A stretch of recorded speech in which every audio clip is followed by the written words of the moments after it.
Good morning, everybody. It's Brian here. Today we're going to talk about a car that has been very successful since it's been released. Today we're talking about the 2024 Toyota Corolla Cross Hybrid SE. In 2022, the Corolla Cross debuted as a way for customers to have a small SUV-like all-wheel drive option. As a replacement to the CHR, the Corolla Cross gives people what they really wanted, the all-wheel drive powertrain. And with the Honda HR-V kind of ruling the road in the small SUV world, replacing the Nissan Juke with some other options like the Veloster, it's about time Toyota brought something serious to the table. So today we're going to talk about the exterior style, interior comfort and space, and the drivetrain of the 2024 Toyota Corolla Cross Hybrid SE. My favorite place to start when I'm doing a review on a car is the headlights. And on the Corolla Cross, it's nice to see some standard projector beams running in LED. Great for the nighttime visibility. And we have these dual J's with a standard turn signal. The front end of the hybrid definitely looks better than the gas model in my opinion. I like the way they're doing the snout in the front. If you were to look at the gas model, it has a little bit more of a basic oval look here, whereas the hybrid has that almost like a GR Corolla open mouth. Interesting move on Toyota's end, but it is nice. There is a piano black finish here on the middle portion of the bumper, and they capped the lip here with a non-painted black, matching the non-painted black fender flares. So interesting to see. It adds a little bit of dimension. It does play nicely with the black shiny plastic inside the headlight, but just note it's not going to be all piano black, and you may benefit from that compared to one of the hybrid RAV4s like the XSE or even the Prime XSE, because the piano black on these spots right over here definitely show the dirt and scratches a lot more than the flat black that you get with the Corolla Cross. The hybrid version definitely has more of a mean snare to it. I really like the way it looks. Like I mentioned, the gas model could use a little bit of work on the styling, but if you're going with the hybrid, which you're definitely doing if you want to save gas, it has that nice sporty aggressive look.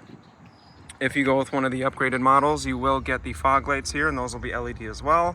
And there's a little bit of airflow in the grille in the front, but one of my favorite things to see as somebody who likes black options is they did away with the blue shadow on the hybrid badge, and you're getting a smoked out gunmetal gray Toyota badge. So very nice to see the emblem in the front is blacked out. Very sporty from the factory.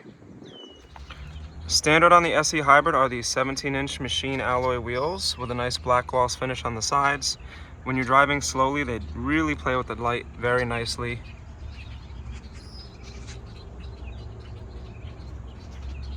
And they add a nice touch without looking try-hard. Onto the back, there's an interesting phenomenon here. You can really see Toyota's design when you get into the back of the vehicle. It almost has Highlander-like features, especially with the taillights that go over and down like this.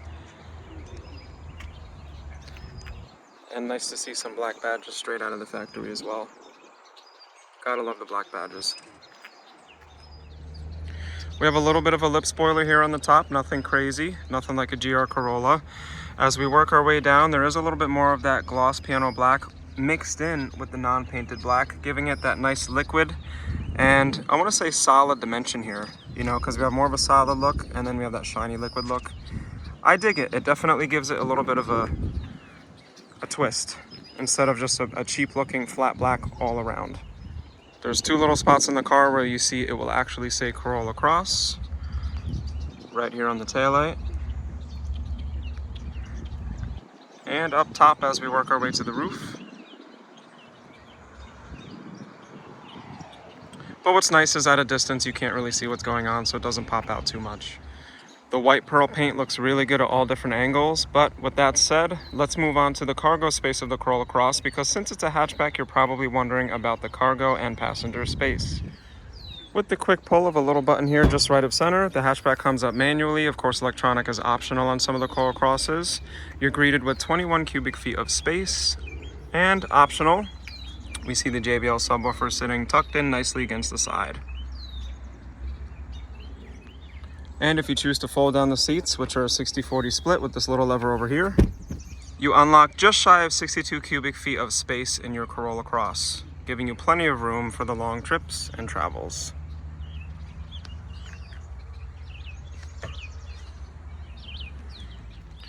But enough talk about the cargo space. Let's jump in the back and see what it's like being a passenger in the back of a Corolla Cross hybrid. Here's what it's like getting into the back of the Corolla Cross.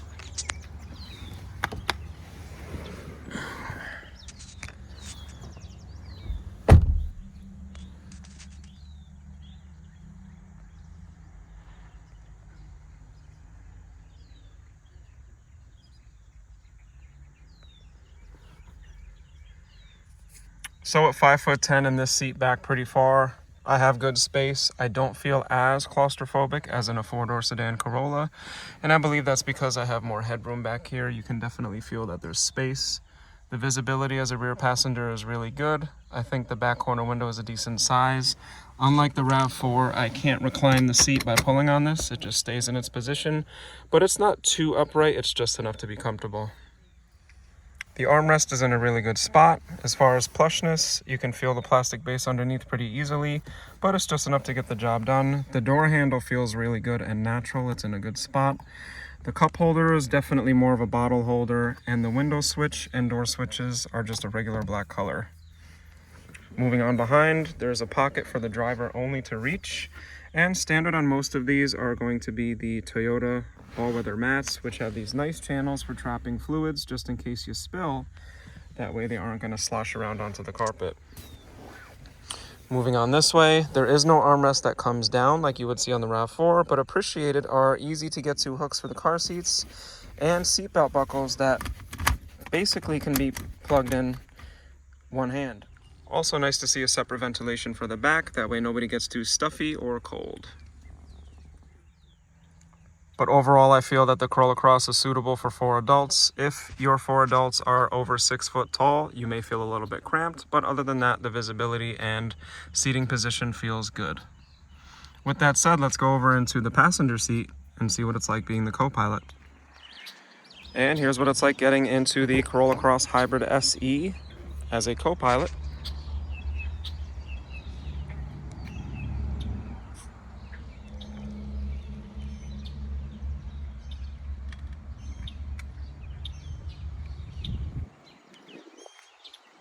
Onto the door card real quick. Same deal as the back. Just barely plush, but you can feel that plastic base underneath. However, there is some nice silver plastic here breaking things up. Still not a silver door handle to match the silver here, but kind of nice because it blends in. A little bit more storage compared to the back seat. Not a ton, but definitely more. And it's just a simple hard plastic Corolla door. What else do we expect? It still is a Corolla by nature. Underneath, Toyota's still giving you the gray badges on the floor mats as opposed to some of the other vehicles that they moved on to black. And I noticed there's not a ton of cells up here. There's a lot of open space. Interesting choice by Toyota. And a manual seat for the passenger. The design on the seats is definitely nice for the SE. You have this blue ribbon over here stitched into the seat with some blue stitching on the side bolsters. And an interesting fabric here. It's like a jersey material with these little cells that just do enough to manage your body temperature when you're sitting in there. They create little pockets which help you not get too overheated. So that's appreciated seeing on the fabric seats.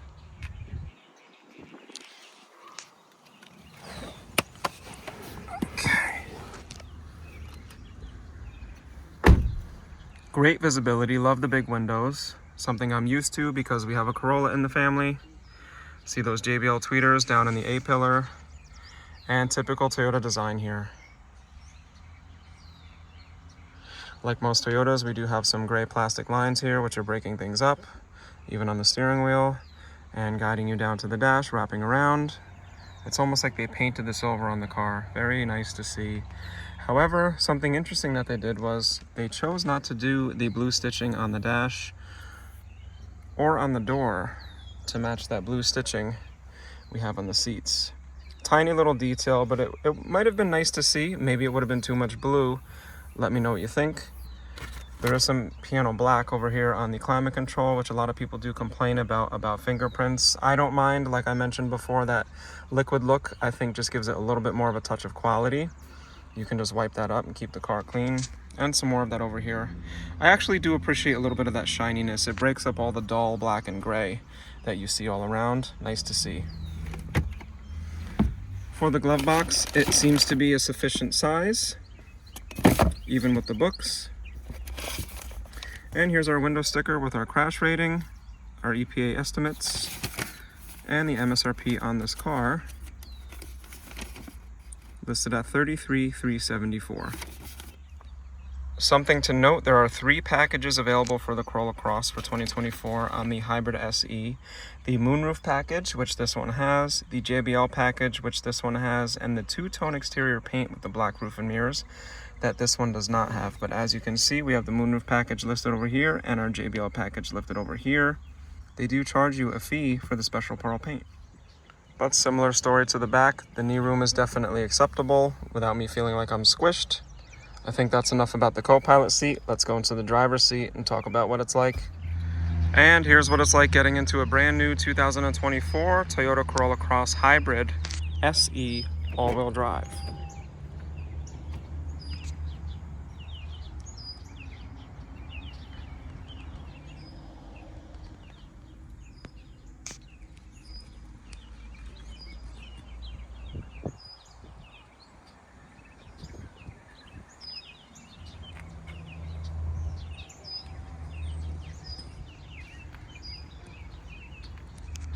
To the door card, same story here, except we have the auto down and auto up windows all around. Nice to see on all TNGA Toyotas. Still a manual seat with a pump lever to raise yourself up or lower yourself down. I actually prefer manual seats, funny story. Shout out down below if you prefer manual seats. I just think it's fast and easy. Let's get in real quick. When you push the brake and the starter button, you might not hear the engine because it is a hybrid. But we know it's on because it says ready.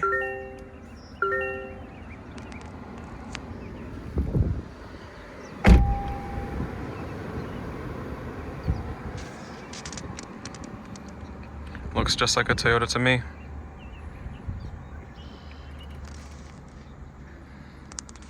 Love the moonroof on it. The visibility is great. Pretty much on all Toyotas now, you don't have that mirror in the door corner where it creates a blind spot. It's on the door so you can see through here, which is really nice. Tons of visibility in this small car. I think this car can even pull people out of the legendary Subaru Crosstrek. And with 42 miles per gallon, if you don't want to shell out the money for one of those plug-in hybrids, it's a great option. So a couple other things before we talk about the engine and powertrain. Nice shiny chrome emblem over here. I do like that. Toyota has gone with that dull silver look on some of them, but I think the shiny just kind of speaks, I don't know, just speaks a little louder, and it catches the sun sometimes and it really just blings at you. The leather wrap steering wheel feels really good. It's not a heated steering wheel, but that is available on some of the Corolla Crosses. But it's nice to see the leather. That gives it a nice hand feel. And would it have been too try hard to do blue?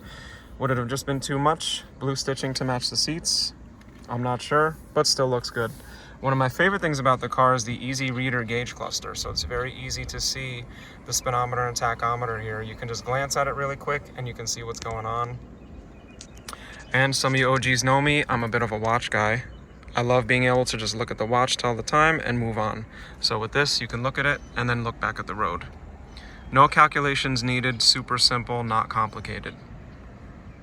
I also really like how the climate control is still manual with its own buttons. Definitely appreciated instead of integrated into the screen like a lot of people are doing. We have one knob here for the fan speed, one knob here for the temperature, and a button right below the symbol to change the air direction. Super simple. Front and rear defrost are next to each other, and AC and recirculate are best friends. So everything is where it should be, which is nice to see. Like most Toyota shifters, the shifter here is pretty ergonomic. It feels good. Not as human hand as I call the RAV4 shifter, but down to drive, up to park, no guesswork. You can go over to shift mode and you can toggle through the gears, back to drive, back to park, and within a couple seconds, the automatic parking brake applies itself. However, tucked in the front over here is a wireless charger for the smartphone with a little channel for your cable just in case you decide to plug it in to run your CarPlay. However, being that this has Toyota's new infotainment system, which I have a separate tutorial video linked down below, the CarPlay and the Android Auto are totally wireless on this system, which is nice to see. Now, a quick thing I want to address, some people do comment about how thick this bezel is and plasticky and how cheap it looks, but there's one benefit to this that I want to point out. If you have a hard time aiming at the screen when you do this, it's easy to rest your hand and then use your thumb in order to tap what you're doing, because if the screen came all the way up to the top here, the electricity in your hand might start tapping things. So there's a little bit of room to work, and it's a little more error friendly, so you can kind of just hang on it and aim, so you're not doing this and getting distracted while driving. So that small detail, if you know it, it might help you. Up top, I really like that they did the black upholstery, which is similar on most sport, like the SE and XSE models of Toyotas and the TRD trucks. This creates a nice contrast to the windows, so it really lets the eyes focus on the windows, in my opinion. And the black is sportier. The lights are this nice crystal white LED.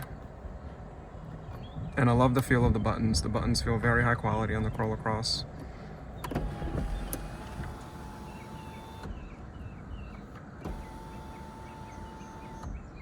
Opens up all the way, which is nice.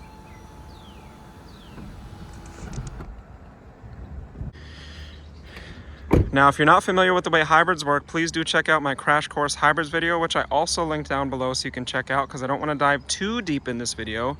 But to make a long story short, the car is going to favor turning the engine off at the lower speeds to maximize driving in electric mode. And then when you go at the higher speeds, the engine's going to go on, which is where the engine is more efficient. So you basically have an electric Corolla Cross and a gas Corolla Cross becoming one, giving you the hybrid version of both cars. But speaking of the way it drives, let's pop the hood and talk about the engine and powertrain and take this on a quick spin.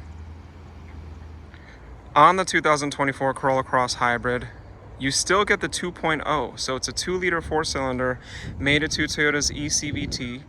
As we get a little bit closer, you can see the design looks a little bit complicated at first glance, but it's still easy to check the oil on the car. I have my 4 coil packs that can get replaced very quickly when that's time to do. I can view my coolant levels and see my hoses as the years go by to make sure the hoses are good for the cooling system. I can even do the air intake filter right at home. Now, this car's battery for the hybrid system is actually underneath the car behind where the back seats are. But most of the maintenance here is very easy to do, saving you costs on labor. This 2-liter hybrid hatchback offers 196 horsepower and 139 foot-pounds of torque, giving you plenty of power when you need to get up to speed, which you'll see on the test drive.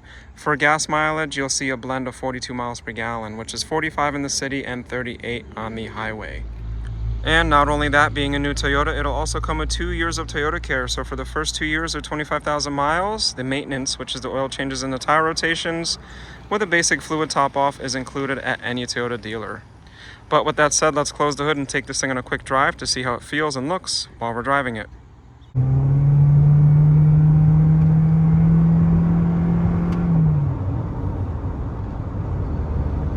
So it's got no problem getting up to speed.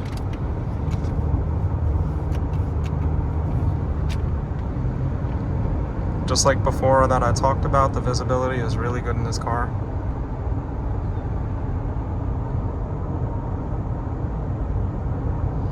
The wind noise is slightly more than the RAV4, so it's not quite as refined as your bigger vehicles. Definitely more than a Highlander, which is what we would expect. But it feels planted, it feels down low to the ground, which is a common theme that we see with the TNGA Toyotas.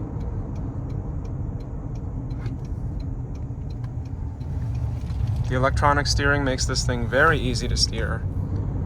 What's really nice about this being a hybrid is it has the hybrid regenerative brakes.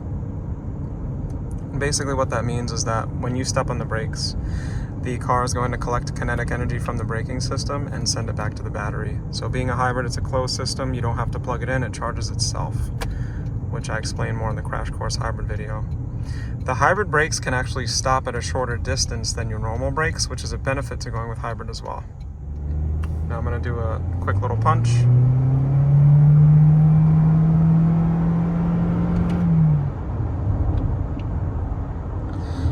Definitely screams a little bit when we're getting up to speed, but once we're there, it cruises and it quiets way down. Beautiful spring day today in a Corolla Cross. Let's get it back to the store and wrap up the video.